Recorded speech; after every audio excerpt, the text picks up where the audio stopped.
অবশেষে আলবি সাহেব লাইভে আসলো, এসে অনেক কান্নাকাটি করে এটাই বোঝাতে চাইলো, ঠিক আছে কান্না করার চেষ্টা করছে কিন্তু চোখে পানি আসে নাই। এগুলো দেখে অনেকেই বলতেছে ভাই তোরে অ্যাক্টর বানাইছে কেডা। যাই হোক, মূল কথা সে এটাই বোঝাতে চাচ্ছে সে যদি এখন দেশে আসে তাকে টেনে হেঁচড়ে ছিঁড়ে ফেলা হবে, ঠিক আছে। তাকে যদি খেয়ে ফেলা হয় আর সেও যদি তার ওয়াইফের কাছে চলে যায় তাহলে তার বাচ্চা রিজিকের কি হবে?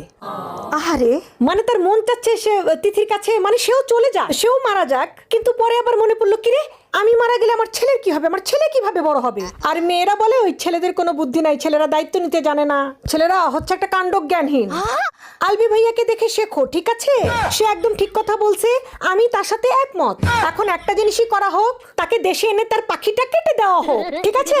তাহলে কি হবে? তার পাখি থাকলো না, তার মেয়ের প্রতি কোনো ফিলিংসও থাকলো না, সে শুধু তার বাচ্চার জন্যই বেঁচে থাকলো, রিজিককে ভালো রাখার জন্য, রিজিককে বড় করার জন্য, তার ফিউচার একদম ব্রাইট এবং সুন্দর করার জন্য, তার বাবার বেঁচে